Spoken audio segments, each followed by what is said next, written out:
All right, folks, you know you're in for a treat when you hear that tune because it's time for another week of the RecPoker Podcast. This is our weekly chats interview edition, but we also have a weekly forums edition that's all about strategy. I'm Jim Reid, your host for both. I go by Bluffsterini in the home game and at RecPoker Jim on socials, and I have the best freaking job in the world talking poker with my friends every Monday night at 7:30 Eastern live on YouTube, where you can join us for free and you can win a prize just for showing up. Now, we're going to be talking to our panel here of RecPoker Crew members about preparing for the WSOP. We've got some great tips and tricks in store for our listeners. We're going to get that started in just a minute. First, I'm proud to share we're brought to you by Running Aces. They are the official sponsor of the RecPoker Podcast. You can find out more about them at runaces.com.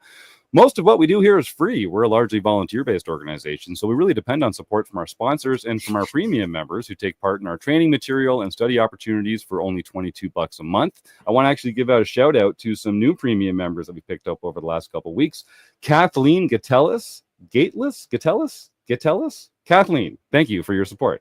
Sybil Turner, Wyatt Dougherty, Jason Velasco, and I'm welcoming back longtime member Rob Warburton, who took a little break, but he's excited to be getting back into the learning streets here at RecPoker. So thank you all for your $22 a month. It's all a part of supporting our mission here and also getting some really fantastic resources to help take your own poker game to the next level. So you can always sign up for a free account at rec.poker. All it takes is an email address and a smile. And you know we love supporting food banks around here. So if you want to check out the perks of being a premium member, just make a donation of any amount to your local food bank. Send us the receipt, and we'll happily send you your first month of premium for free, just as a way of saying thanks for helping out your fellow humans. So speaking of fellow humans, you get to know my voice pretty well because they let me host the show on Mondays, but I'm only one man, and it takes a crew to make all the magic happen around here. We call our leadership panel the RECing Crew. If you want to learn more about me or the rest of the crew, just go to rec.poker/crew or listen up. You're going to meet a few of them here on the air. Tonight, we've got a full house. It's not just me. It's Rob Washam, Chris Jones, Lorianne Persinger, Scott Lum, and of course, our invisible producer, Rob Gardner. Gang, I don't know what you all have been getting up to this week. I'm fresh back from the Irish Poker Open. I've been booking some future guests for June and July episodes of the podcast. We've got some exciting names coming up. I've been welcoming some new members. I've been catching up on emails. I haven't played a single hand of poker, but I'm still pretty high on poker life right now. What about you guys? Rob Washam, are you high on poker life right now? Oh, yeah, always. Even though Washam washed out at the rec center in our local game here last week, I actually pulled a blank entirely. No. But just the other night, I finished the book "Improve Your Poker Now" by Topher Goggin and Alex Fitzgerald. I found it to be very good. And there's one thing out of the book that I had to mention because he talks about the types of hands that people play, and he uses the acronym PB and J. And when I read that, I said, "Wow, this sounds like something right out of Jim's mouth." I don't know where he got this, but sounds like a couple smart guys. People are playing pairs, broadways, and junk. So PB and J stands for pairs, Broadway, and junk. So when you're defining a range, that's what you can use PB and J for lots of things, including finding your opponent's range. Is there anything it can't do? Amazing. Lorianne Persinger, what about you? Did you get a chance to have any PB and J? I did not, but I did get a chance to play a little bit of poker with the hubby this weekend. Couple of things we did actually, which included running into yours truly over there, who's joining us on the podcast tonight. I got to run into Scott on Friday at Orleans, even though it was the first time I had played there in over 3 months, actually. Played the Friday night, but before that, right before that on Thursday night, did something a little old school tournament at Westgate. And when I say old school, I mean literally about as old school as you can get. And living here in Vegas for 7 years, it's the first time we've ever been to Westgate. And while I will say it is a very small room, only 7 tables. The 8th is just outside. And if you're not familiar, it sits right across from what used to be the largest sports book in Las Vegas.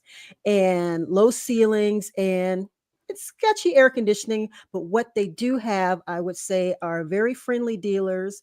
The poker room manager, Juan, I have to give a shout out, was very nice and very informative. And the reason we were there is because they were holding a $60 freeze out tournament, which it turns out they hold every night at 9 o'clock. And as we know, those are hard to come by. And I won't kid you, it is definitely a turbo structure to say the least. 15-minute levels, start with you start with 75 bigs. And a sick brag. I almost won it outright the first time playing. And it was I'm not gonna say it was a huge field, it was 19 players, 2 of which my husband and I. Rick went out in 5th. Poor guy could not win to save his life. Got it in good 4 times, including his last time for himself, and he lost all 4. So when we got heads up, the guy actually had over a 3-to-1 chip advantage, and I chipped away and got where I actually had the chip lead.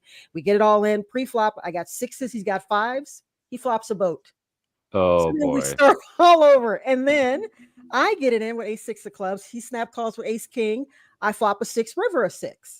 So we realized that you had to get it in bad. And the final hand was where he shoved the button. I snap call with pocket 8s. He hits a king on the river. So at that point, it was just like, you know what? Let's just chop it. Because at that point, even though I was the chip leader, I only had it was 3 bigs more than he had. So, but for a first time playing it, I would, like I said, if you want something old school and just fun, where sometimes you just want to this summer maybe get over there and get away from the grind and the stress of the WSOP, and you want to do something fun, I have to say I have to recommend that tournament. Even though, and not just because I did really well the first time playing it, we actually had a good time playing it. And sometimes, as we like to say, that's what's important as well, is having a good time while playing it, and we did. Nice. And then speaking of good times, the other thing we did yesterday, we played in the charity series of poker event yesterday, which was at the Sterling Club. Yes, they are headed by Max Stout. And this one was on to benefit the Critical Care Comics. And Matt Savage took it down. So I probably should tell you it's probably rigged. I don't know. But if you're listening, Matt, I'm just joking. We were at the table. He played very well. Yeah, he did really well. But I was not familiar with, and I take a moment to do a shout out to Critical Care Comics, because I, until knew we were going to do this, had no idea who or what they were. And I'm going to actually read you what it says. And it's, so if anyone is interested, it's a great cause. And it says Critical Care Comics began in 2012 when a childhood cancer survivor who found comfort in comic books during his treatment decided to give that same joy to kids facing similar battles. What started as a few comic book fans in superhero costumes delivering comics to children's hospitals has grown into a full-fledged mission to bring smiles and support to young fighters. Today, we don't just hand out comics, we bring superheroes to life with hospital visits, assist families in needs, and even offer a nationwide scholarship for childhood cancer survivors. And the best part is every bit of it is powered by our 100% volunteer team, proving that real heroes don't need capes, just heart. And that's what their thing is, what it says. In fact, like I told you guys, I had Captain America, who happens to be my favorite Avenger, was at my table. He was the bounty at our table, but we had Batman, Batgirl, Deadpool. It was just really a really cool charity event to be a part of. That's great. Yeah, we love supporting the CSOP here, and I think they even they give away a few RecPoker prizes at a lot of their events as well. It's an easy cause to get behind. And you know I'm a Deadpool fan, because my twin is one of the actors in that movie. I don't know if people know that. Yeah, I know. Yeah. That's why I mentioned that one. The old the doppelganger. The doppelganger. You mentioned Pocket 5, so we got to talk to Chris about this one. I know. I think I missed this episode. Chris, you mentioned that the Adrian Mateus Inside the Mind of a Pro segment came out last week or a couple weeks ago, and they got on tape me playing at his table and asking him to record that short video for you about Pocket 5s. How cool is that, man? That was amazing. That was amazing. Like, I was such a, because I knew, well, first of all, I that's like my favorite video series on poker that exists, right? I've just watched every single one. I've even watched ones that are in French and you can't get them in English. And I just absorb that show when it comes out. And I knew that you played at Adrian Mateos's table during the main event, and they were following him along. I was like, well, Jim's going to be on this at some point. But I had no idea that it was going to lead to that moment. And I can't believe they even kept it in. Like, it's did. They, I think they were really trying to give a sense of what it's like for him to sort of live and breathe and exist and have fans come up to him and talk to him and whatever. And so they kept that moment. It was really cool to see you do that. I mean, I'd already seen the video from him that you recorded, but then to see the other side of it was really awesome.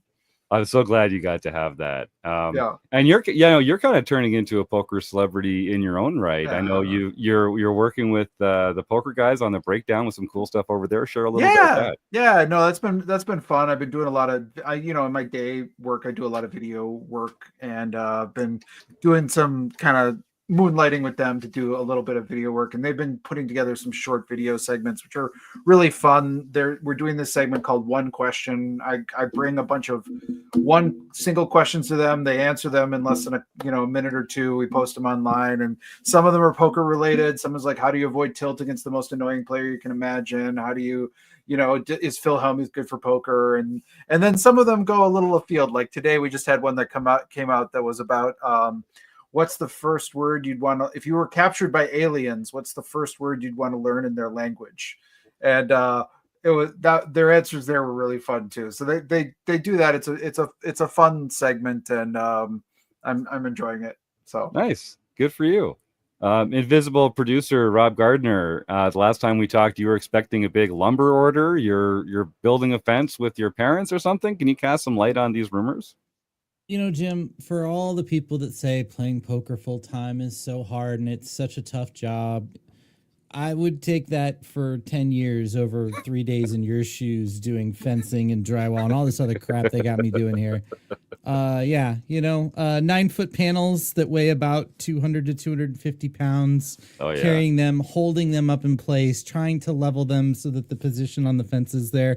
The posts aren't the same height. The ground's not level. The 2x4s are warped. Good frickin' luck getting that thing looking even. It is an absolute nightmare. We got done with the first set of siding last week, and then it took almost a week to recover, and tomorrow is day 2, and I'm so excited for it. I can tell your enthusiasm is pouring through the airwaves here. People don't understand how precise a job fence building is. You really got to have it all locked in, and if there's stones in the ground or something that you got to work around. We ran into that. We had to dig out stones, bricks, old landscaping. Found a keychain. It's all. It's probably one of Jim's dead bodies down there. No idea what you're talking about. Alleged dead bodies. All right, well that's cool. I'm glad we've got you back in the studio, under the cool fan and the LED lights where you're at your best. But yeah, good luck with that tomorrow. Drink lots of water.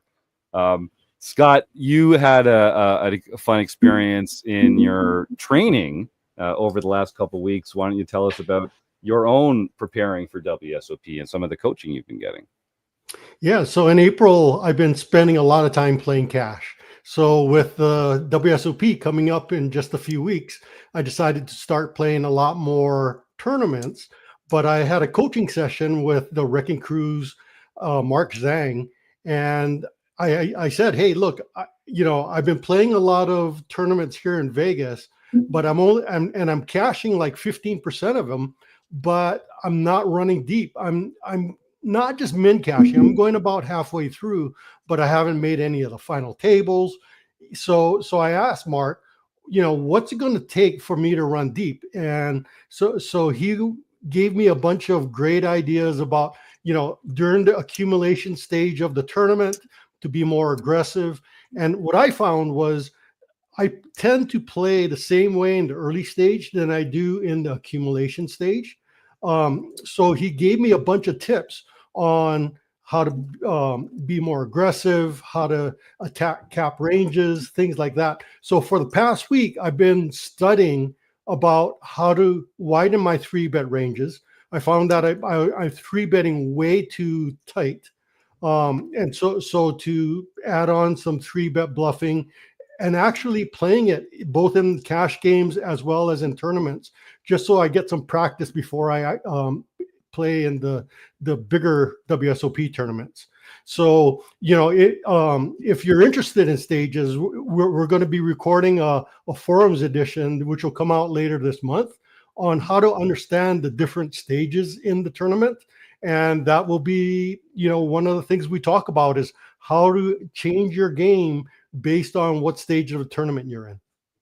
That's right. And I remind our premium members, if you're watching us live, as soon as this show finishes at the top of the hour, we start recording our forums edition for the week. And we are going to be talking about some other ways to adjust your play to WSOP. Tonight's show is really more about some of the off the felt tips that we're going to get into. So we'll get into that in just a second. I'm just putting a link in the chat here as well. If you go to rec.poker/coaching, you'll actually find opportunities to work with a lot of our RecPoker Crew members. Mark Zhang, who was the coach that was helping Scott with this, is one of our more accomplished professional tournament players, and he really knows how to zero in on the areas that you're lacking and kind of bring up that game of yours to a very competitive, more sophisticated play. So I thought that was a really valuable session, Scott, and I'm glad that you got a lot out of it. I can't wait. It was the first time. I mean, after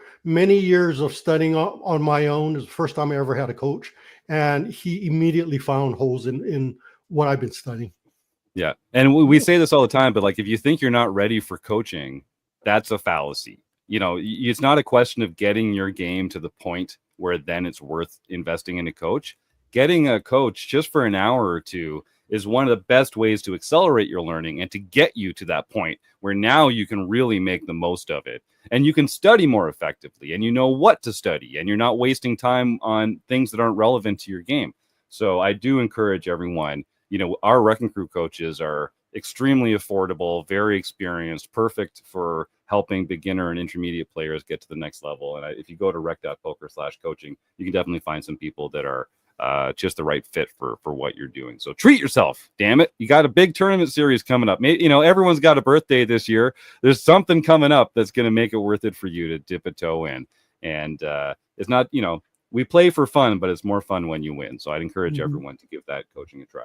All right, now speaking about preparing for the WSOP, so we're going to be talking about setting a schedule, tournament logistics, playing in cash games, some of the sort of layout of the city and the ballrooms, some new rules this year, what to pack in your knapsack at the table, where to stay, where to eat, how to get around town, tips and tricks for registering, getting the most out of your time in Vegas. So there's going to be a long conversation with the group coming up. But if you have any questions specifically about traveling to Las Vegas, maybe for the first time, maybe traveling for a large tournament series for the first time, kind of shooting your shot, taking your shot with a tournament tier or bankroll that you're not used to playing, get them in the YouTube chat there, and we'll make sure to address them. Of course, also, I want to encourage everyone to stick around till the end of the show. We'll be giving away a prize as part of our food bank raffle. And so I encourage our YouTube audience to get involved. We've got our first question from Phil Razor. How to suffocate your roommate that snores? Yeah, great question. So if folks don't know, either Phil lost the lottery or I lost the lottery, but Phil and I are actually sharing a room at the Paris for the first 4 nights of my trip. And I snore. And you also snore, Phil. So don't, that knife cuts both ways, my friend. Don't get too highfalutin in your YouTube chat. Yeah, and how to get arrested in Vegas apparently is also one of the things that we're going to be talking about. So yes. That's something to know about. All right, well let's jump right in. So folks, do get your questions in there. The first thing that we that every player, if you're heading to Vegas for the first time, or if you're going to the WSOP or a tournament like it, the most important thing is to set a schedule. And just know what you're planning to play, know what your bankroll needs to be.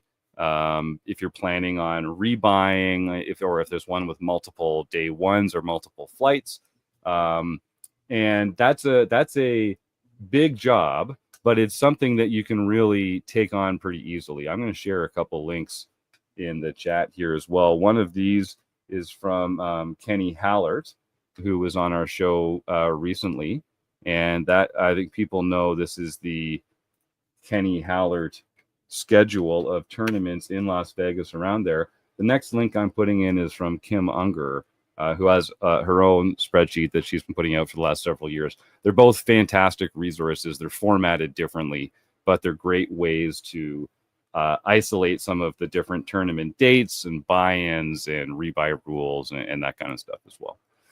So the one thing that I'll say for this year, there is a slew of very affordable bracelet events in sort of the last half of June. I think there's about 13 bracelet events at or under $1,500 in the last 2 weeks. So we're going to have Kevin Mathers back on the show next week. And so we'll talk specifically about some of the events. We'll talk about how to move money around. We'll talk about the new system that they're using with the WSOP app and ways to like load your tournament account and stuff like that. We'll probably save some of those questions for Kevin because we don't want to lead you astray. He's the guy to talk to when it comes to that kind of stuff.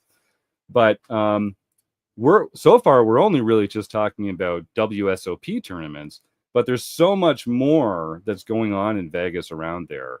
The whole town is alive with tournament poker and cash games. I'm kind of a prestige whore when I'm down there. I'm really bracelet hunting for the most part. I'm not really focused on the ROI as much unless I'm playing in the cash games. But some of our other panelists are very plugged into the scene there off the bracelet side of things. Who has some suggestions for other places to play or to check out? Who wants to jump? Yeah, Lorianne. I guess I'll jump in. I would definitely say if you're not bracelet hunting and you have more of a limited bankroll, some of the series that I definitely recommend, depending on when you're here, I'm going to specifically mention 4. The Orleans always has a good series, and hopefully if they stick to all their guarantees, their price points are anywhere from $240 to $1,100. MGM is definitely having another summer poker festival, and their buy-in price points are $150 to $600, and they do have numerous. If you don't know, they've also partnered with the Moneymaker Tour, but they have numerous buy-ins that have multiple days. But like I said, the price points there are $150 to $600. South Point, my home casino, I guess you can call it that. They actually are doing a summer series in kind of a unique way. They have a summer, a midsummer, and a closer, and each one of those is kind of almost like an individual tournament on its own, where it's a $300 buy-in, and each one has a $200K guarantee with multiple flights. So like I said, they've spaced it out, but thrown in the middle of that is the Lip Summer Poker Summer Festival. And in that one, the buy-ins are $180 to $360. And lastly, Resorts World.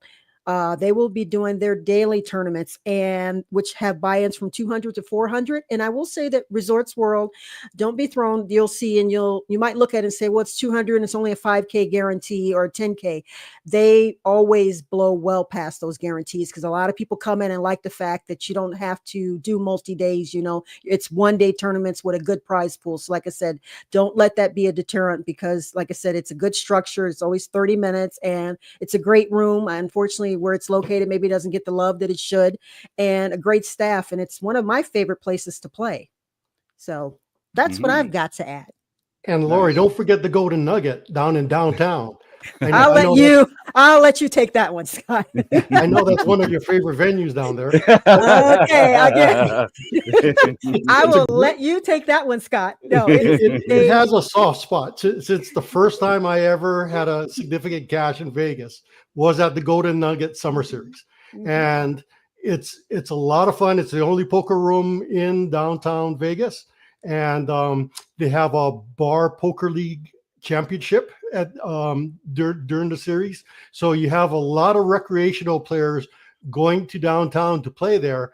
Because it's in downtown, you don't have as many highly skilled players that you might have at Orleans or whatever. So what I find is some of these other places like Bellagio, Venetian, the Aria will have a lot of very skilled players. And then the farther out you go, sort of Orleans, South Point, they'll have a good mix of recreational players and skilled players. But what I find is the Golden Nugget, it doesn't get the love from a lot of those skilled players. So you'll have, if you're a rec player and you like playing in bar leagues or home games, you'll feel right at home at the Golden Nugget.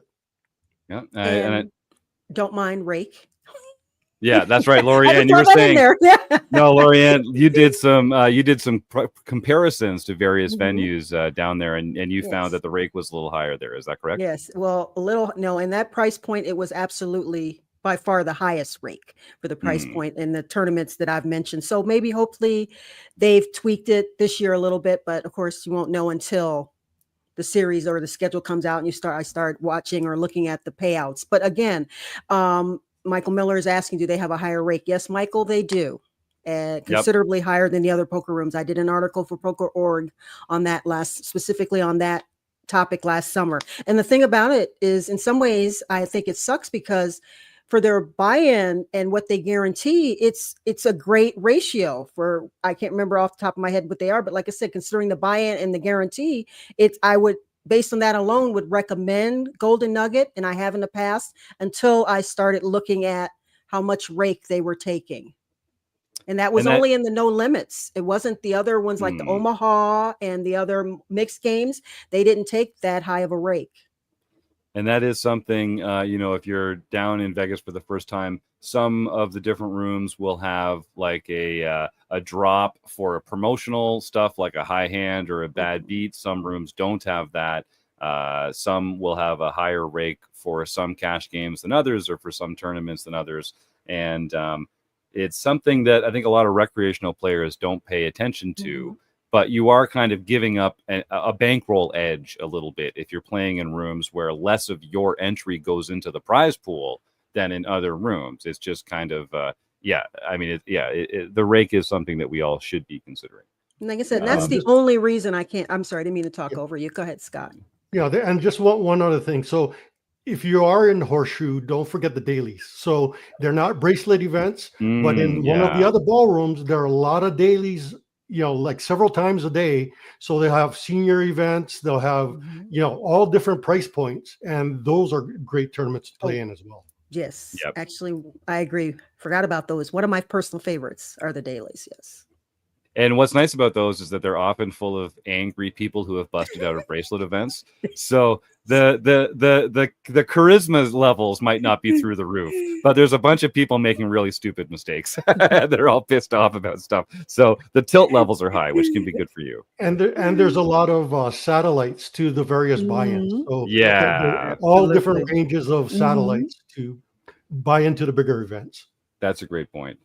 So we've got a couple comments in the YouTube chat already. Tina is also a fan of the Grand Series at the Golden Nugget. Michael Miller, if you want to get a room that's not next to Phil in mind, just ask for one of the expensive rooms. We're going for the PBJ model when it comes to renting at the Paris this year. So it's just whatever the cheap room was. And I see my mom, Martha, is back in the YouTube chat. Hi, Mom. Thanks for joining us for the show. Happy early Mother's Day. I love you. We'll see you next Sunday. Looking forward to that. Yeah.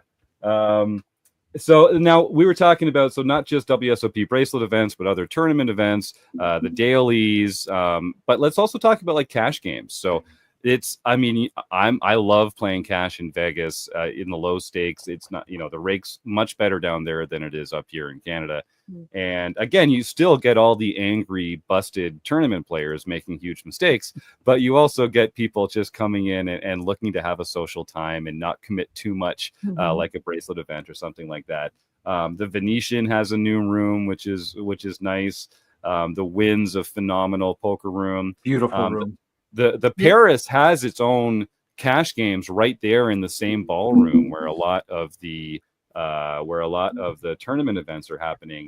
And the Horseshoe has their own, I think it's the Hall of Fame poker cash room or something like that.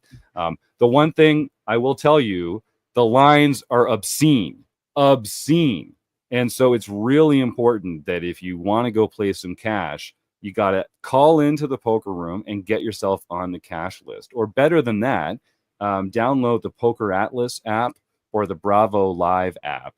And you can use those to scan all the poker rooms that are in the area, find ones with lists, even add yourself to the list in a lot of cases.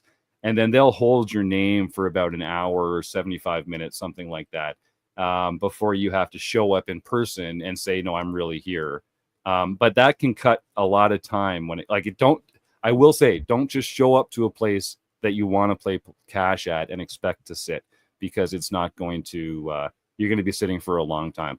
And one of the things that's kind of annoying, is on the Caesars properties anyway, is like if you have a Caesars rewards card that's diamond or platinum, it actually sends you right to the top of the cash list. Like I remember 2 years ago, I was down there and I busted out of some morning tournament at noon and I was 12th on the list at noon. And I just sat there on Twitter and drank a beer or whatever. And then at 2 o'clock, I looked up and I was 16th on the list after 2 hours. I'd been added 4 spots just because the premium players with the loyalty cards had kept coming in above me and taking seats. So do be savvy about that. Use the Poker Atlas app or the Bravo Live app. And but I do encourage folks to dip a toe into the cash games while you're there. They're generally good, and I think they are more fun too. And do get your rewards card so that a lot of the poker rooms will give you food comps. So a lot of them will give like $2 an hour that every hour that you play. That's helpful. And then also check with the room to see if they validate your parking. So a lot of the poker rooms, if you do drive and you do park in their parking garage, they'll validate it. And if you park in the Venetian, if you go in the afternoon or in the evening when the Sphere is going, they'll charge a $30 event parking. Just tell them you're going to the poker room, and then they'll let you park, with the validated parking instead of paying for the $30 event fee. Good thinking. And let's talk about a few of those other like little logistical tips and stuff like that. So if you're going down for the first time, or not even if you're going down for the first time, if you're going down for the series and you want to play in a WSOP bracelet event, you don't just have to register for the tournament. At one point, before you do anything else, you have to go and get your identification validated. It's in a different room. It's there at the Paris. It's in the same sort of administrative hallway as the payout room and the registration room and that kind of stuff. But the first thing you have to do is go show your ID, get it validated, get in the system. And then once that's done, you'll be able to register for any tournaments you want, unregister. You can use the kiosks. You can go and stand in line at the registration desk. There's lots of different ways to do that. We'll save some of those details for next week's conversation when we have Kevin Mathers back on the show. But I do think that's worthy of mentioning. Lorianne, you wanted to add something there? Oh, yes. Thank you. To add on what Scott said about parking, it made me think, especially with Venetian, they just added, and this is for former military or active duty or veterans or anything. They just started a new program where they have an updated card for veterans or active duty military. And that includes free parking now, free self-parking. So in fact, we just got it as something they didn't always have a military thing. And I'm not sure if everyone's familiar with MGM, same thing, Pearl and above, you get free self-parking if you're a veteran or a show military. And at Caesars, you're automatically upgraded to platinum status if you're a veteran. And that gives you not only free self-parking, but you get free valet parking at all Caesars properties, which I find to be is definitely very valuable if you're coming in for the series this summer. Free valet parking is great. You don't have to walk from the back. And definitely like work those comps, like, I don't know if you have like CAA membership or, like there's all sorts of different organizations that might work with these different hospitality companies and hotel brands. And if you can get, some kind of preferred service, maybe they'll waive the resort fees on your hotel room or some food comps or get, valet parking or something like that. That's one thing you can do in advance is to just kind of smooth the rails as much as you can because Las Vegas is basically, as my wife puts it, it's like an amusement park built for adults where like the ride is them taking your money away from you. It's like just it's all very like, yeah, it is. It's just this big spectacle. It's just like this big fake thing where they just like give you all these opportunities to open your wallet. And anything you can do to just like fight back a little bit or make the trip a little easier, work it. I would say work it. So, okay, some of those other tips we were talking about. So validating your ID in advance. If you are going to register in person, the registration desk, the registration cage is open throughout the day, 23 and a half hours a day, I think. Don't go in the morning when everyone else is registering for the tournaments. Good Lord, people, give yourself a break. Go the night before. Go early in the morning if you're the kind of person that gets up early in the morning in Las Vegas. I'd prefer to go the night before. But like find an off-peak time to go and register. And otherwise, like you might find yourself in a very long line. You just never know. And like finding the washrooms. If you're down there for the first time, take a walk around. I love to do all this the night before the first tournament. I don't want to be there the morning of the tournament trying to figure out where am I going to eat on my break? Where's the washroom that I'm going to use? You know, do I have all my right ID? Did I bring the card protector, shot glass, and stuff like that? Scott, I like your approach to finding the right washroom for you. Can you kind of take our audience through your method for this?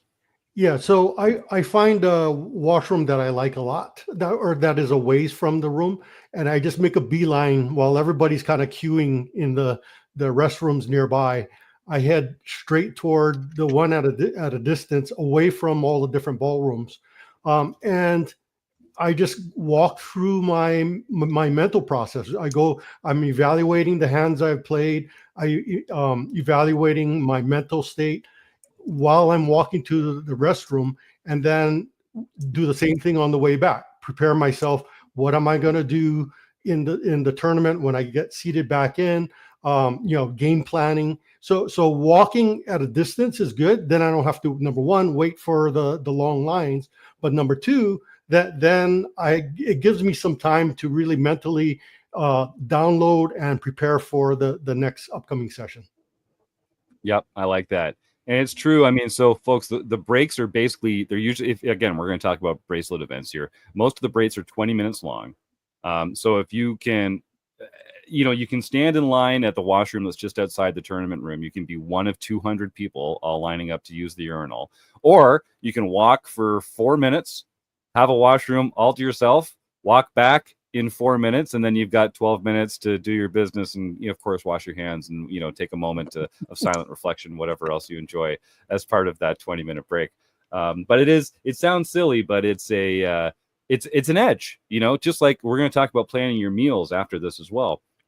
It's also stuff that you don't have to use mental bandwidth for while you're at the table or while you're in hour 9 or hour 11 of your third day of grinding, because you're doing really well and going deep in all these tournaments and that kind of stuff. So the more of that stuff that you can front end load and figure out in advance, the more you'll be freed up at the table. We got a question in the YouTube chat about breakfast spots. Lorianne, why don't you take this one? Yeah, I saw Philip's question, and I'm not sure if he's specifically between talking about for Paris and Horseshoe. I don't have a recommendation for that one, but what I can recommend as a spot, for those who might be playing the Golden Nugget series downtown, there is a place called Winnie and Ethel's that is just south of actually Fremont Street. It'll be about 5 or 10 minutes from Golden Nugget if you're driving or if you take a Lyft, and it's on East Charleston. And we went there. I actually saw it on YouTube and decided, Rick and I went about 2 weeks ago to try it out, and highly recommend it. And it is the cutest little diner, old school. The portions are really large. It's very reasonably priced. And one of the things they're known for is their 25-cent bottomless coffee. Which is a great deal. And this is for people, like I said, they're only open from 8 a.m. to 2 p.m., except I think on Saturdays they do offer dinner from 5 to 9. But this is one of the things for those, people who get up early and like to have breakfast. Definitely recommend. They have everything. And I should specify the 25-cent bottomless coffee. It is the house brand. They don't offer that for decaf, I found out, because I only drink decaf. So that is important to know. But if you drink regular coffee and you like bottomless coffee, 25 cents, you can't beat that. And their pancakes, it's kind of funny. You have an option of 1 for $9 or 3 for $13. I prefer 2. So I did the 3 for $13. And I was sorry I did that. That's all I can say. I had trouble finishing one pancake. I mean, so yes, the portions are very large and absolutely worth the price. And like I said, it was great service. And also too, some people may not think this is important. I thought they had great music, great soundtrack to sit there. It was like late 60s, early 70s, that type of music, not too loud, but it was just a great all around vibe. Something I thought would be great to get you pumped to go play a day of poker and feel How high is the rake? Oh, no. No rake. But tipping is appreciated. Yes. Right. Two places that I recommend nearby Horseshoe. There's the Hash House A Go-Go in the link, but the lines get really long in the morning. So you got to get there really early and prepare for it. And I think there's a place called Henry's in Cosmo. Yes. Yeah, that's a good one. I enjoyed that as well. So that's a good place as well. Also, it sounds weird every time I say it, but Egg Slut is apparently a great breakfast place. I see people walk in there and talking about it all the time. It makes me feel a little squeaky just saying it, but yeah, apparently the confirmed. The Egg Slut is okay, great. I've been there. It's good. There's also I can't, for some reason the name of the place is escaping me, but right between the Flamingo and in that weird little stretch where there's the candy store and all that other stuff, there's a good breakfast place there too. I met up with Mark there a couple times last year. So there are a lot of options. Now, if you're like me, I like to stay close. So I'm either in the Flamingo or the Horseshoe or the Paris. And if you go down into the food court that's directly underneath the Horseshoe, it's in the Horseshoe bank of elevators, not the Paris bank of elevators, but it's near the escalators that go down from last year where the Poker Org Lounge was near Jack Binion's Steakhouse. There's a food bank down there where you can get various breakfasts that are pretty reasonably priced. You can get like a breakfast sandwich for like $11 with a coffee or something like that. I mean, it's still Las Vegas mob pricing, don't get me wrong. And they really get you. No matter what sandwich place you go to, if you order a hot dog, it's going to be $14. And the hot dog at the Paris sandwich place is going to be $14. The hot dog at the Horseshoe sandwich place is going to be $14. Like, they do definitely conspire. So they serve hot dogs at the sandwich place? Well, I mean, wouldn't they? Is there a reason why? Thank you, Chris. If you didn't say it, I was going to. So there's some collusion. There's some collusion happening there. But I do like, because I run hot too. I'm coming from Canada. I'm used to sub-zero temperatures. So when I'm in Las Vegas for the summer, if I'm at Horseshoe or Paris, I don't want to go outside and like melt for half an hour getting anywhere. I'm just going to take the elevator right down to that food court, overpay for a breakfast sandwich and a coffee, and then just not have to ever go outside and ruin my sharp-looking sports coat. Got to stay fresh. Got to look fresh at the table. Just download the Yelp app and just type in breakfast places, and you'll find just go based on how many stars they get. That's a good point. And Neil Jaworski posts in the YouTube chat that Egghead is better than Egg Slut. I like saying it better too. So that's another good argument for Egghead. Yeah. There's supposedly a good donut place at the Horseshoe too. I can't attest, but that was what I was told. Okay. Yeah, I mean, it's Vegas. So you can get anything at any time donuts, of day. like if that's your breakfast jam, then that might be interesting that we bring this all up too, because since we had oh my goodness, what was his name we just had regarding eating healthy while playing? We're suggesting all these foods, like I mentioned about the good breakfast, and I'm sitting here going, you'll be full, but will that tire you out and kind of make you sluggish? Or with the donuts, you'll have that high, and all of a sudden I don't recommend the donut place, but so that's what I'm sitting here going. I don't know. Are we doing a good recommendation here? Because I have to be honest, before I go play, when I get up, I always consider the essentials to be a good night's sleep, and I prefer to have oatmeal and toast and like juice. Something on the healthier side that's not going to drag me down. And I always pack healthy snacks to take with me. So, but I mean, like everyone else, I do love a good order of pancakes or French toast. So where would you go if you're lucky enough to run deep and got to the dinner break? You're given what, 60, 75 minutes? Yeah. Where would you go in the 60 or 75 minutes? So great question. So these are spots where you got to be close to hand. You got to be able to walk there and back. So some tips I'll share with our audience, like if it's something that you can order in advance off your phone and have it waiting for you when you get there, that's a great way to do it, because otherwise everyone has the same idea and they're all going to be lined up and ready to go. I would say one recommendation I have is to go out to the front entrance of the Horseshoe. And if you walk through the parking and valet area, you'll be in an outdoor, what do they call it? It's like a bazaar. They call it the bazaar. And it just has a ton of shops and kiosks that are mostly around food. There's a Dave's spicy chicken that you can order online there, and it's pretty low carb, which is good for pre-diabetic people like me. and it's very affordable and it's goddamn delicious. So I'll say that for sure. And I got to give a shout out to the Wahlburger. Like I'm not, I don't know. The burgers are pretty good there, and they're actually relatively cheap compared to some of the other food that you can get in that area. The one place that I really recommend, I can never remember the name of it. Mark Zhang talked me onto this one. It's like a Turkish place where they do a salad bowl or a rice bowl or a fry bowl with like chicken or pork or beef and all sorts of great veggies. You can really dress it up nicely. It's a very nutritious, wholesome meal. There's lots of great stuff in there. It's not just fries and buns and burgers and that kind of stuff. So I would encourage everyone to go check that. Which one? Dirty Dog. I don't think I have. Oh, it's a wild sandwich. I'm sorry, hot dog. Jim, you haven't been to Dirty Dog? I haven't been to Dirty Dog. Really good. I haven't been to Dirty Dog. God. Oh, somebody for the love of God, take him. Okay, Jim. What is I'm going to give you Dog? the explanation. Okay. Imagine if your wildest food dreams, like Guy Fieri, put a restaurant together with the fanciest, most insane hot dogs you've ever imagined. Like hot dogs with ribeye steak on them. Like really fancy things. Pastrami. Like insane combinations. So good. Okay. I'm stunned. All right. Where is this located at? In the There's bazaar multiple area. locations in Vegas. Is it in there? It's in that. It's in that outdoor bazaar. Okay. All All right. that he was talking about. Is it really? I'm gonna try it. I'm gonna Come try down it. That's it. the escalator. It's right there on the left. Amazing. All right. Well, add it to the list. Do they do a Chicago other dog, than- Rob?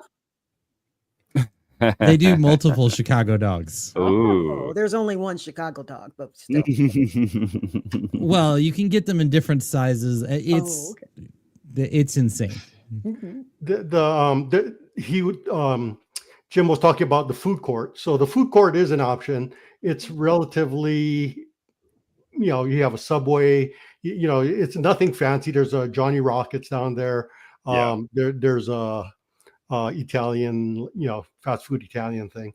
Sbarro, probably. Sbarro. Yeah, that's so right. it is pretty quick. But the one thing I recommend if you do make it to the dinner break is don't eat big. So watch what you're eating, and make sure you're back on time. I made a mistake once and came back. I overate and I ate too much. I overate and I came back late. And I sat down and I was very ill prepared for the rest of the tournament. And I busted within like a half an hour. So my recommendation is to eat light, watch the carbs, watch the sugar, watch the alcohol, and then make sure that when you're mentally prepared to come back to the tournament with ample time. Yep. That's a great tip. And be thoughtful about, like, have a plan for what you're eating throughout the day. This isn't something you want to be deciding, okay, the break has started. What am I going to do to eat? Like, you're just adding more stress to your plate than you need to for that. And I'll just point out again, if you're staying at the Flamingo or the Horseshoe or the Paris, if you just go out the door and around the corner, you're at the CVS. And baby, let me tell you, loaf of bread, jar of peanut butter, jar of jam, a couple bananas, for $15, like, you're set for the week. I'm just saying, like, you can do a lot of damage at that CVS. A case of water. A case of water. Yep, that's right. And that's another good tip is at the registration room, at all the tournament rooms, they will have water bottle, like water, not fountains, but bottled water refill stations.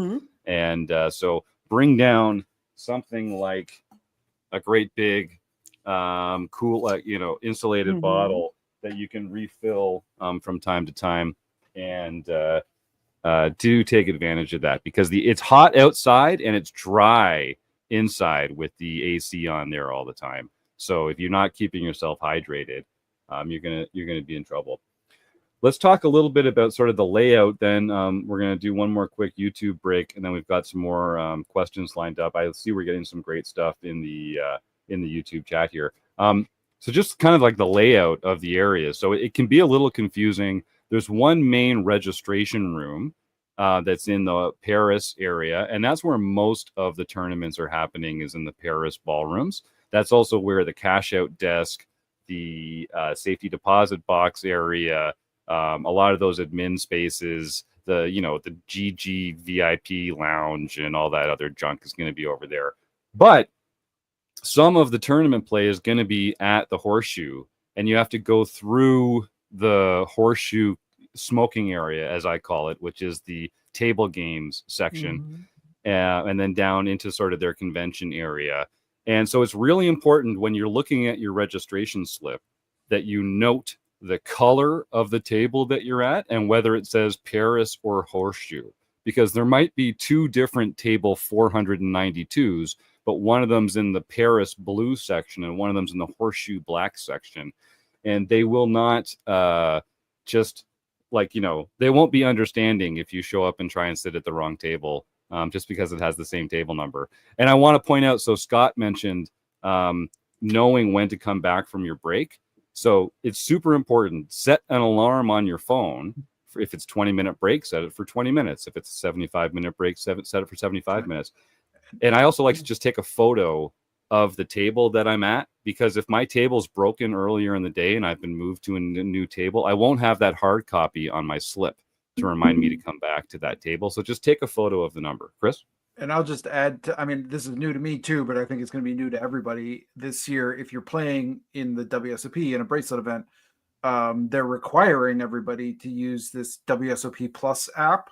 And so I'm expecting a few glitches and headaches to go along with that. But supposedly the strong benefit of that is you're going to have a tournament clock that is just following you around. So as you go on break, you're not even going to need to set an alarm or anything. You're going to be able to just see it happening right there. And I think it might even help you know where your table is too, but don't quote me on that. So we'll talk to Kevin about those particulars. I did play with the PokerStars Live app in Ireland, and it was like having an online tournament lobby right on my phone. I could find out what table I was at. I could look at chip stacks for other players. I could see how many were still in the tournament. It did have a clock. I'm sure. I imagine the WSOP Plus app will have similar features. And speaking of taking a picture, also take a picture of your chip stack before you go on a break. There have been more than one instance where the dealer has messed up the chip stacks and they'd had to reconstruct it. And reconstructing it in a ballroom is going to be really difficult because the cameras are really high. So if you take a picture of your own chip stack, you can come back and match it, make sure that you have the correct amount that you left with. Yeah, great tip. May I add one thing? Please, yeah. To touch on what you said about getting back when you originally said about if you have a 20-minute break, set your alarm for 20 minutes. I was going to put on that to maybe set it for 15, especially if you're playing in these lower buy-ins that have huge fields. It's like if you're setting it for exact time that you need, you're always going to be late 100% of the time. But then, like I said, Chris chimed in with this new app that you'll be able to actually see the break clock as it's going, which would be a great thing if that is in fact how it's going to work. But again, I suggest if you're playing in these big fields like the Colossus is coming up, do not wait until, you're like, I've got 5 minutes left, let me start back now. No, if you start waiting until 5 minutes left to start back, you will be late getting back to your table. And especially then, if you get back and your table is broken, then that causes a whole nother thing too. So like I said, the thing is to give yourself as little stress as possible, especially when you're playing in these big fields. That's a great point. And I do want to emphasize, these are large field tournaments. They are breaking tables quickly. So you might, depending on where you get seated, you might end up breaking more than once in the course of a day. And if you're down there for a few days, you're just not going to remember, oh, right, I got moved to yellow 142 seat 5. It's a lot to keep in your mind. So take that photo. Now they may, and hopefully you won't have an issue with your chip stack. They have their own protocol for how to handle that. Taking a photo doesn't actually guarantee that they will take you at your word or rectify the situation. I did have that come up a couple years ago where someone at my table took a photo, later said that the chip stack wasn't what they expected it to be. He spoke to several floor about it. No one took any action. So another thing you can do, this is what I like to do. when I'm leaving on my break, of course, I count my chips and I take a photo, but I put the lower denomination chips on top. And I just makes it a little harder if someone's going to walk by and knock one off, or maybe accidentally put one in their pocket, or maybe just steal your chips. At least the higher denomination chips are at the bottom, and they're a little harder to get at. If you have a RecPoker shot glass, you can also just like really lock it down and put it right on top of some of those ones. So and whatever you do when you go on the break, don't put those chips in your pocket. Oh yeah. This isn't like the cash games. Those chips have to be in sight at all times. There were some you will be tournaments where disqualified. that happened. Yeah. So I've put a couple links in the chat. These are to the Tournament Director Association's rules, and also for the WSOP rules for this year. So if people want to take a look at that, if you have any questions, we'll probably talk about the bulk of the rule stuff with Kevin next week. But I know there are some new rules on where you can have your phone, where you can have your phone out, where you're able to access, real-time assistance, training materials and charts and stuff, and where you're not. I think it's important to know, am I playing somewhere where the big blind gets paid first or the ante gets paid first when you get into really small stack situations? There are some things that are worth clarifying. We'll get into a lot of that with Kevin next week, but those are the links if you want to check those out. So I just want to remind our YouTube viewers, we are going to do a raffle at the end of the show to support a local food bank. We're also going to be giving away some fantastic prizes. If you want to support what we're doing here at RecPoker, you can go to rec.poker/support. There's some fantastic ways there to help us out without spending anything at all. But there's also some ways to help us out financially, which we really do appreciate. And if you'd like to make a donation to support what we're doing here at RecPoker right through YouTube, you can do it as a super chat or a super comment or a super sticky. Like with a lot of our revenue here, we share a portion of all those donations with a local food bank as well. So I'd encourage folks to give that a try. But the best way to support what we're doing here is to join our premium membership. You can get your first month for $5 at any time just by using the code RecPoker at checkout. Or, of course, you can join some of these fantastic folks like Kathleen, Sybil. I already crossed them out. There were some cool names on there. Wyatt, Jason, and Rob, and get involved with what we're doing here. I think it's the best value in the poker training world, but I also think it's just a fantastic way to get on board and help make the recreational poker world a better place. So I think unless we have any specific questions about the rules, I think we should leave that till next week with Kevin, but I've posted those links if people want to get into it. Let's talk a little bit about what to pack for the trip, what to wear, what to bring to the table. So I'll start. I've got my briefcase. It used to be a briefcase. Now it's a knapsack. So if you're watching live, you can see this is the one that I use. I have a bad back. So what I like about this is that it converts to a rollie that I can just drag along with me, and I don't actually carry the weight of it the whole time, which is good because I'm an overpacker. So I got way too much stuff in here, gang. I got way too much stuff in here. But some of the stuff that you really have to have that's like really important. I mean, obviously, you're going to want to have your RecPoker shot glass card protector. That's crucial.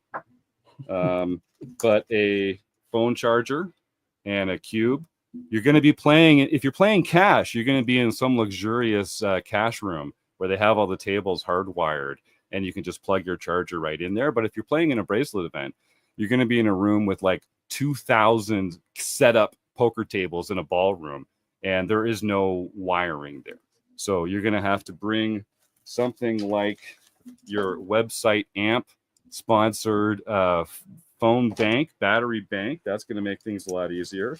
Of course, you want to have some RecPoker patches. Don't travel without those. You definitely want to have a player's card to any of the casinos that you like to play in Las Vegas. And why not just bring a second power bank? Because you really do never know when you're going to need that particular bad boy right there.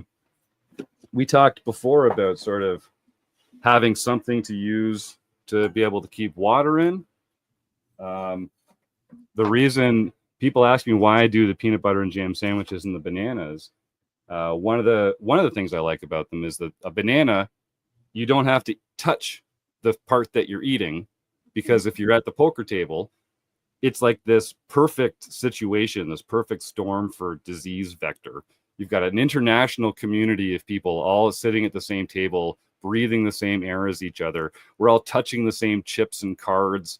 Then the dealer goes and moves from table to table every 30 minutes, just like adding a whole new vector to the situation. So like an apple's great, but I don't want my hand on the same thing that I'm eating. So the banana is good for that. The PB&J, it comes in a Ziploc bag. So I open the bag and I just touch the outside of the bag. I don't actually touch the sandwich. So I do think like a granola bar is better than a bag of nuts or trail mix or something like that. That again, you're going to have to actually put your hand into. What else? What other kind of stuff is it important to bring with you? I mean, it's going to be hot outside, but it's going to be cold inside. So you got to be able to, bring a hoodie or a snazzy sports coat or something. Layers are really important. What else do you guys want to make sure that you've got? You pretty much touched on it. I was going to say, no, layers are huge. It's like, the motto is, or my personal motto, I have to be warm first, cute second. It's just like at that point, it's just like, no, layers, something that you can either take on easily, or like I said, or put on or take off is what I'm trying to say. So obviously hoodies, and like I said, even sometimes a light jacket, it just depends, because there are sometimes it can be really cold in those convention center areas. And then it's that weird, then you step outside and it's 110 degrees outside. So there really is no happy medium. It's one extreme or the other. Now, some places will not let you take photos or video while you're playing. Last year, the WSOP was fine with taking photos of the playing area, but they didn't like having videos. But another thing that you should always bring with you is some way to record notes, whether that's on your phone with an app or a notes app or a Trello card or something like that, or whether it's just a little notebook or something. You need to, if you're going to be memorializing this experience and taking these hands and sharing them with your friends, have a way to take notes and do keep track of that kind of stuff and try and take notes well so that you can get the most out of that.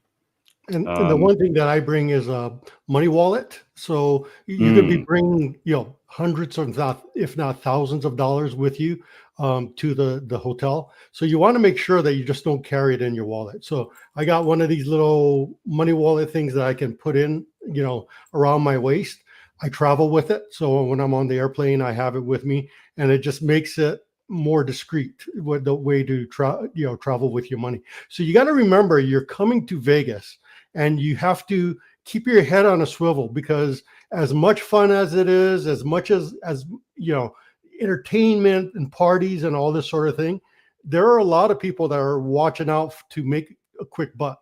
And so watch your wallet, watch your jewelry, watch your phone. So be very careful when you walk around to make sure you're not flashing the money around, and make sure you're protecting yourself. So things like a big backpack like that. If you put a backpack in your trunk of your car when you're parking, don't just walk away, because somebody may be in the parking lot and watch you put a big backpack in there. Or if you're out driving around, don't leave that backpack in the back of your car or in the front of your car where people can see it. So last year there was an instance where a bunch of people came in. They went to they flew in. They went to lunch. They left their backpack in the back, and somebody saw it. They broke into the back of the car and took the backpack, and they had their bankroll in the backpack. So have your head on a swivel. Be very careful when you're walking around, driving around, just traveling around on taxis and Ubers and things like that, because people are watching you as well, and you need to watch out for yourself. Yeah, and we'll say a little bit about some other sort of. So it's not just about thieves and scammers. Like there are also just lots of ways where you can get legitimately hooked by a couple spots. Like if you're out on the strip and you're walking around, you're gonna see people like in action hero costumes that are posing for photographs, or you'll see different costumes of showgirls from different venues and that kind of thing. They're part of the color of the strip. There's no doubt about it. But if you want a photo with them, like they're going to expect you to pay them way more money than you expect just by coming up to it. So, and they can kind of, create this impression that you owe them money now or something like that. So, I'm not for stiffing, people that are performing on the street, and there's going to be a lot of other kinds of performers as well. And I'm all for spreading the money around when you're down there, but just be aware of what you're agreeing to in advance, and don't just get taken for a sucker just because someone asks you for some money. Doesn't mean that you actually have to give them money either, because they see a lot of marks come through there. And just, advocate for yourself. You're also going to get people that want to pitch you timeshare agreements, and that they'll say, come to our free breakfast and we'll, make a pitch. There's going to be people promoting, adult nighttime activities that are the furthest thing from a breakfast, but there's going to be a lot of very aggressive promoters out there on the strip. And just like, keep your eyes about you, keep your wits about you, keep your head on a swivel, and don't get sucked into something, because what happens in Vegas doesn't always stay in Vegas. There's a lot of ways that can go wrong for you, I guess is what I'm saying. Unfortunately, yes. Blue Lives Matter says, like, the local thieves know WSOP people are coming to town. Yeah, exactly. And Phil shares a story in the YouTube chat about getting pickpocketed shortly after arriving. And yeah, like you can even, and especially in the, I don't know, in the venues themselves, security's higher. Someone's like on the hook for your care and safety in there. When you're out on the strip, if you're in a big crowd, people can be bumping into you, or, it's just make good choices, be a thoughtful adult, and just realize that, it's not a great place to be naive. It's not a great place to just like assume the best in everybody, because there are bad actors out there, and that's something to be aware of. So what about where to stay? So for me, like I said, I like to be close. I think either the Flamingo, the Flamingo is usually the cheapest. It's basically right across the street from the venue, so it's a short walk, which is great. I stay there frequently. Certainly the closest places are to stay at the Horseshoe or in the Paris. Either one of those buildings, they're joined together, and all the WSOP action is there on site, on campus. So if you stay at the Horseshoe, you can get out in the morning, go to your elevator, and take the elevator down, and you're in the food court. You could go down to the main floor, and you're about a 1 minute, 2 minute walk from the tournament area. If you're in the Paris, again, you roll out, you go down, you're a minute from the registration desk. You're so close that you can go and use your own washroom for that 20-minute break if you're in either of those venues. The Flamingo, you're pushing it on 20 minutes, but you can get home on your dinner break at least. The one thing I will warn people about is the elevators are very in demand during those break times. That's so especially at the Horseshoe, I've noticed people are kind of like stuck waiting to come back down and re-enter the tournament, and they might have to wait 5 or 10 minutes till there's room on an elevator. So that's something to be cognizant of for sure. Where do you guys, are there any other good like places that you like to stay? I know people like to do like an Airbnb off the strip a bit. Like, it's nice to be able to get out of the casino from time to time, but then you're adding a lot of commute time and expense to your trip if you're Ubering in, if you're taking time for a commute, if you're driving. What are some other suggestions that people have? I've already got my reservation, but I'm hesitant to even like give this one away. But so I really value having a kitchen. I think it's one of the ways in which, as a traveler, you can really save yourself all the monies.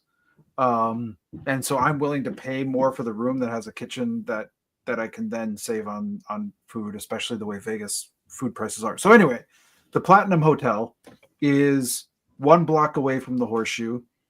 They all have suites with kitchens. And they have, if you have a car, they have free parking, and there's no resort fee. It's like a it's a good, they're not the cheapest rooms in Vegas, but it's worth it. And I will say you can request at a lot of these places. Some rooms will have a fridge and some won't. Like the Flamingo, I think all their rooms have a fridge. Some at the Horseshoe do, some at the Paris do. But if you're like me and you want to be making coffee in the room every morning and you want to have somewhere to keep that jam from expiring, then having a fridge is pretty important. Scott, Rob, Lorianne, any other suggestions on places to rest your head at night? See, I'm not sure if I would. Go ahead. I was going to say, I'm not sure if I'm the best on that since I live here. Yeah. So for me, I'm driving too. But I think also too, like you said, Horseshoe, as far as convenience, or if if you plan on playing some of the other series around town, obviously they all have hotels attached as well, like South Point. Obviously, and South Point, basically, if you're going to play there, has everything. And the place is always packed, like I said, as far as breakfast, lunch, and dinner. And they're famous for the hot dog cart. So again, it depends on where you're going to play. And again, Golden Nugget, everywhere pretty much has a hotel attached. So like I said, I'm not the best person to recommend that because I'm fortunate enough to live here. So I just get up and go. But I guess that's pretty much all I can add to that, which was absolutely nothing. Scott, what about you? So I'm cheaper than the PB&J budget. I actually stay at an Airbnb, which are significantly less expensive. You don't have to pay a resort fee for them, but I stay 3 weeks at a time. So, and last year, before I moved here, I flew into Vegas maybe 8 times and stayed like 2 weeks at a time each time. So, just staying at a hotel just wasn't that affordable. It's a negative EV on my budget. So I found a few inexpensive Airbnb, but there's a lot of challenges. I mean, there's no safe in there. So I'm always carrying my money with me because there's no way to secure your funds. A lot of times, you're just leaving your money. Otherwise, you're just leaving the money in the room. You do have to either Uber or taxi the way in. Uber is probably the best. I mean, I'm very familiar with Uber. It's maybe $5 to $10 per trip, so that's an added cost to it. But I do like having my own kitchen. I can cook my own stuff. I like having a laundry. If I'm going to stay for 3 weeks, I just bring enough clothes for 3 or 4 days, and then I can do my own laundry. And I want to just point out, we've talked about resort fees a couple times. So if you're staying in a hotel on the Strip, this might not be advertised in the price that you see when you're searching for a room, but almost every hotel on the Strip has a resort fee of around $40 per night. And if you're one of those shiny people with the loyalty card that gets you bumped up the list and everything. So yes, thank you, Rob. I know we're all very pleased for you.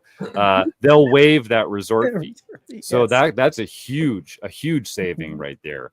So that's very helpful. But otherwise, when you're comparing prices, just be aware that it might not be out in front where the sign goes up with the listed price, but almost all of those hotels that we're talking about are going to include that almost $40 resort fee as well. We've got Blue Lives Matter saying that staying at the Orleans, cheap and not too far from the Strip, or the Grand View is also great. Joe Rafter insists that Chris is doing the cooking on the next trip down there, the next group trip. I think that's you don't want me doing the cooking, that's for sure.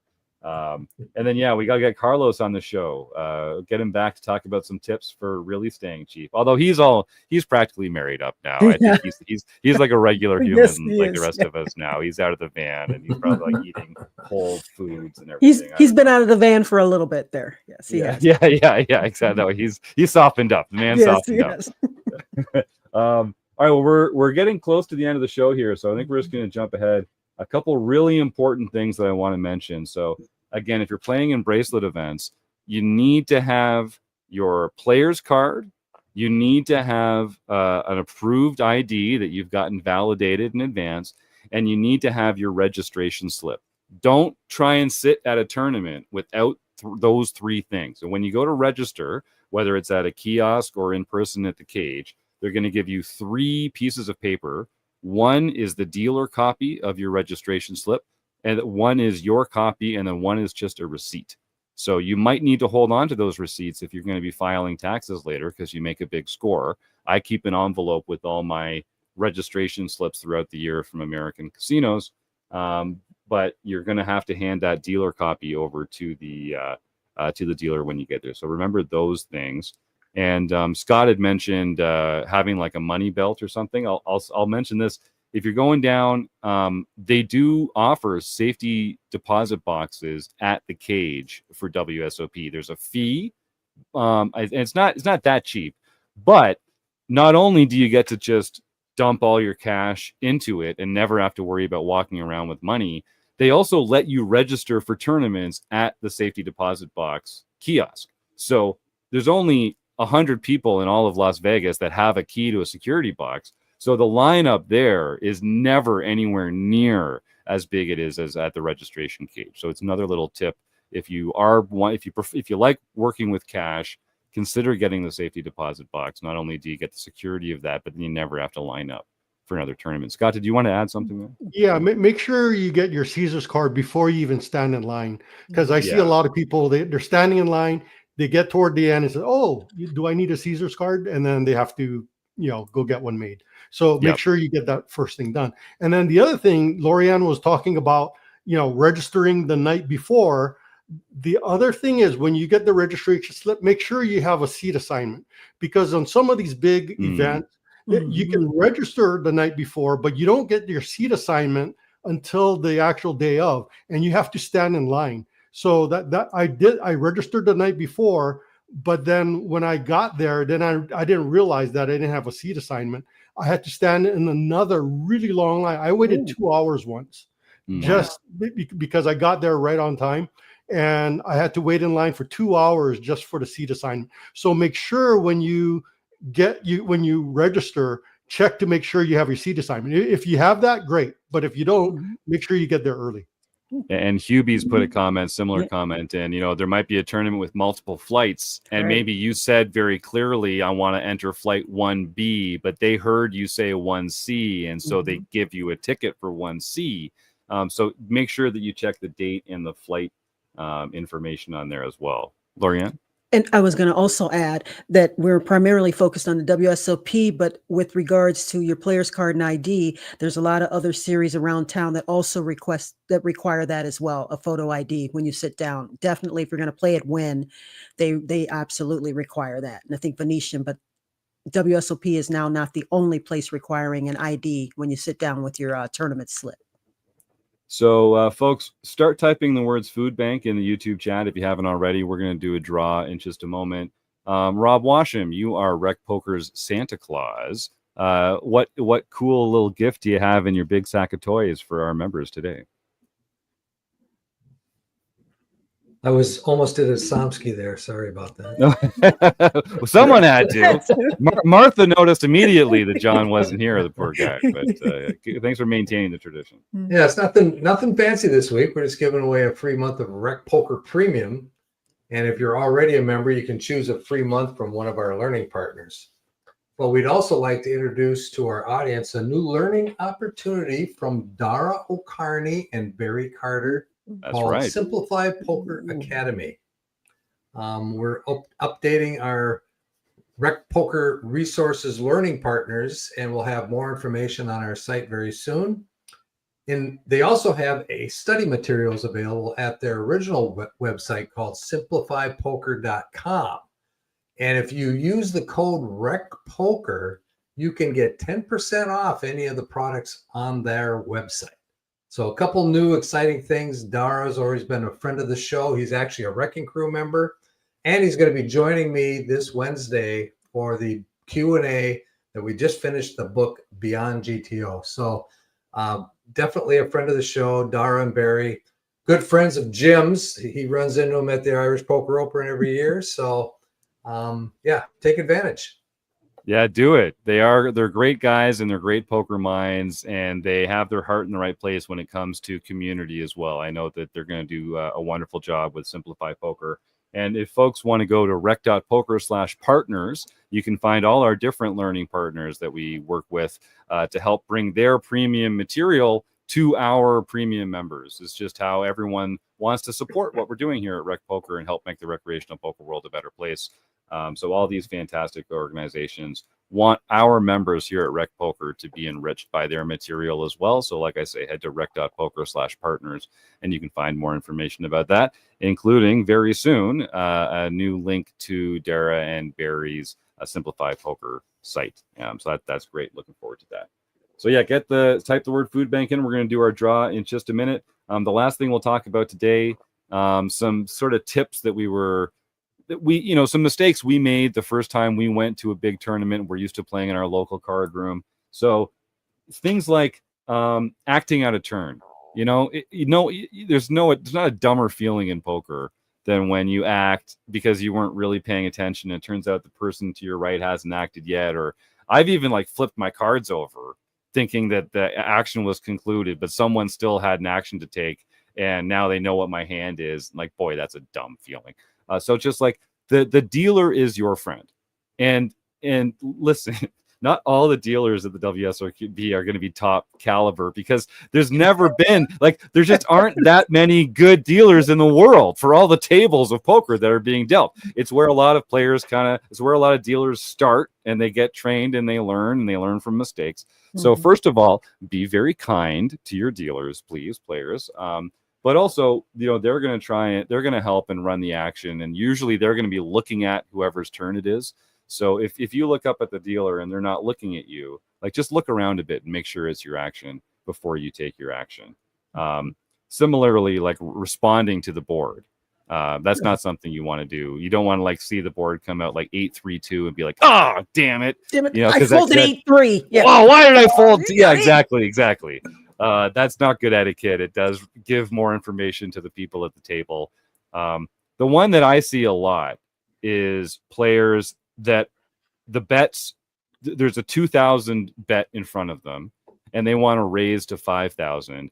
So they throw out a single 5,000 chip. And the rule is if you put in one chip of any denomination, it's a call, not a raise. And the reason is it just speeds up the game. The dealer can make change and people don't always verbalize their action. So if you want to raise to 5,000, you have to say raise and then put out a $5,000 chip or 5,000 chip. Or you could put out, two 2,000 chips and a 1,000 chip to get to 5,000. You could put out a 5,000 chip and a 100 chip to raise to 5,100. But if you just put one chip out there, they're going to call that a call and not a raise unless you verbalize. And the last one is string betting. The last one on my list anyway. I'll open up to the panel here. Whereas, you see in the movies, these people I call your bet and raise to the no. Once you've said I call, that's the end of your turn. You have declared your action. Similarly, if you move forward a stack of chips that's a calling stack, you can't then add to it. So there's this string betting is what it's referred to when you start betting with some chips and then you finish betting with some other chips. They will hold people to account for that. And again, it's just a question. All these rules are to remove ambiguity and to prevent angle shooting. So those are things that they will also kind of out you as a less experienced player at the table, just like open limping, another thing you don't really want to be doing. We've actually got a series of episodes on the forums edition of the podcast going over more of this stuff in depth, but string betting, one chip, and acting out of turn. Look, I've seen 2,000 chips. I've seen chips for 2,000. I've seen them. 2,000. Have you never? Never. Oh, maybe it's the exchange rate. Okay. Maybe it's the exchange rate. It's like the toonie, right? I guess if you've got a loony, exactly. Toonie, you guys don't have those? Yeah. You don't have them down there? That's so strange. We officially know that 3 PB&Js is the point where Jim passes his sanity and is not legal to drive. Yeah. I was waiting for him to get done, and that's what I was literally going to ask. When did they start putting 2K chips? It's good to have friends. All right, jerks. You know what I was getting at. What are some other tips for folks, stuff like that they don't want to screw up? This may Or did we nail it? I think you did pretty good, but something I may add, if you're going the first time, and especially as a rec player, and you may not have a big bankroll, is don't let on that you don't have a big bankroll, or you may just have one bullet, especially in these fields that are going to be where you may be at a table with a pro that's prepared to fire 6 to 8, but whatever the max number of bullets, they're going to totally take advantage of that, you in that situation, if they know that you're literally there with that one buy-in. And that's, even if that is the truth, just keep it to yourself. Don't let on to anyone, because any good player basically is going to take advantage of that, not just the pros, anybody paying attention. So that would be my advice. I kind of learned that the hard way years ago. So, and folks, I want to remind you, I'm happy to pass that on. Come on, join us again next week. We're going to have Kevin Mathers on the show, and we'll get a lot of very detailed information about some of the stuff as well. Scott, last point, and then we'll jump into our giveaway. Yeah. So actually 2 points. So one thing I just remembered this week, they're starting to use enhanced driver's license if you're going to fly. So if this is going to be your first time flying down for a while, make sure you have your enhanced driver's license or bring like a passport or something like that. So remember to do that. Yeah, good point. Good point. The second thing is we put in the URL for the Tournament Directors Association rules. If nothing else, you don't have to read the whole thing. I recommend reading the whole thing so you understand what to expect when you come to a big tournament. But just read the second paragraph. Item number 2, players' responsibilities. So most of the things that we talked about here are covered under player responsibilities. So if you do nothing else with TDA, just read that section. Yep, good one. And just like protect your hand is always the most important rule when it comes to that. Protect your hand, protect your action. Rob Washam, you are keeping track of our premium members and their ROI results in the home game club, and I think you've got some a leaderboard to share with us from March. Is that right? Yeah, that's from March. I got a little behind. I did some traveling in April, so I was here and there, but I do have the results, and they've been posted on the website. Nice. And we're going to start. Number 1, ROI was Com Binkley. Ooh. RECing Crew member Eric Jin. What about? And his percentage was 397%. Pretty good month for Eric. Nice. Yeah, he had a great month. And number 2 was also a RECing Crew member, a guy named Rabman50. Came in at 106%.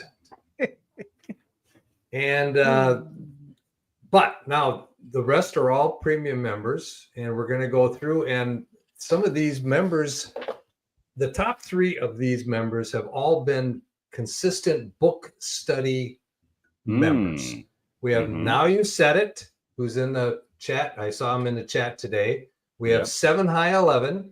Oh, awesome. And we have Killy 19341.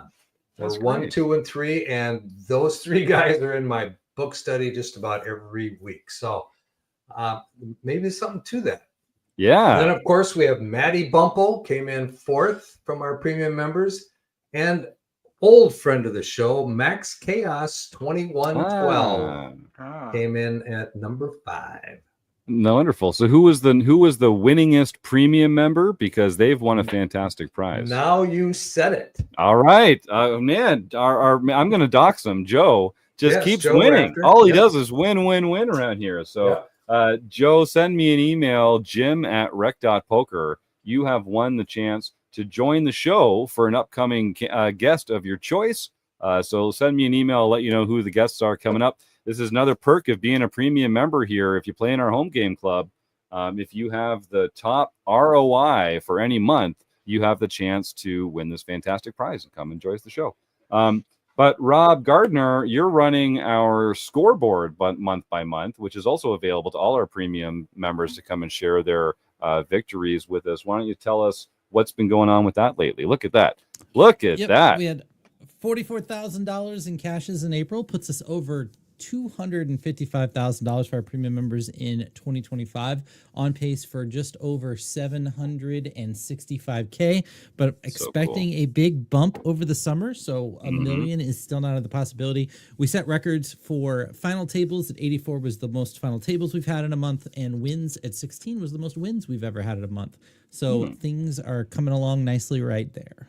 There you go. And yeah, if you're a premium member, come share your victories with the rest of us. There's a Discord channel where you can come and post your results. And I just think it's so damn cool that, like, you know, we're a pretty small organization, but that we've got premium members just over the first few months of this year cashing for over $250,000. I mean, that's pretty amazing. And as Rob points out, you know, the folks that participate in the events and study up with the rest of us, they're the ones that they get it. They click, they go on to all these fantastic victories. So I'm so impressed with that. And thanks, Rob, for all the work that you're doing to put that together. We don't have John Somsky, but I'm just going to run through some winners in our tournament of... No, wait, that was the next one. Hold on a second. How am I going to do this? Here we go. Yeah, he makes this look so easy. On April 28th, it was Oz Raccoon who won. On the 29th, it was our own Jim Gibson. On the 30th, it was one Jack Flash. On May 1st, Eric Anderson. Welcome back to the Winner's Circle, sir. On May 2nd, Larson's opening. My man George, good for you. On May 3rd, don't worry, Marcel Dusick, you are getting mentioned on the show, even if it wasn't in the top 5 ROI. On April 30th, the mixed event was K-Poker Wannabe. And then on May 3rd, the first international winner was Rick the Good Dog, Bow Wow. And the afternoon one was Jack McFarland. So congratulations to him. And on May 4th, our Sunday Learn Pro Poker winner was Now Then KB. So you can send an email to info@rec.poker, because the Sunday winner wins a free month at Learn Pro Poker, one of our longtime learning partners. And I want to just shout out again, our major sponsor is the Running Aces Hotel, Racetrack, and Casino. At the end of May, on Memorial Day, Monday, May 26th, they've got a holiday double stack tournament. That's a 10 a.m. start with a $200 buy-in and a $24K starting chip stack. And then the next thing coming up is the 4th of July holiday double stack. And by the time that's done, it's almost time for RecPoker weekend at Running Aces on August 1st and 2nd this summer. So that's a lot to look forward to. Let's give away a fantastic prize here, folks. We've got the Wheel of Fame and Fortune. Everyone who has typed Food Bank in there is in it. We also have, if we hit Food Bank, we're going to give away a fantastic... I'm going to make a donation to a local food bank. And if we hit Ramp Poker, we're going to roll again, and someone's going to win some free cool stuff from Rob Gardner and everyone over there at Ramp Poker. So let's spin the wheel and see who the winner is going to be tonight. You are going to have won... It's Joe Rafter. He can't stop. He cannot be stopped. He is just constantly winning. Joe, you have won so many of these. I don't know how you do it, buddy. Send an email to info@rec.poker. And I know you're already a RecPoker premium member, you smart guy. So that just means that unlocks a whole new tier of prizes available to you. And RecPoker Santa, Rob Washam, will help you take care of that. All right, gang. Thank you so much to everyone here for taking part in this fantastic conversation. I really appreciate it. Rob Washam, Chris Jones, Lorianne Persinger, Invisible Producer Rob Gardner, and Scott Lum. All our RECing Crew members, our premium members, our YouTube chatters, all the folks like Phil that we bamboozled, my mom, the listeners at home. We couldn't do it without you folks. We'll see you next week.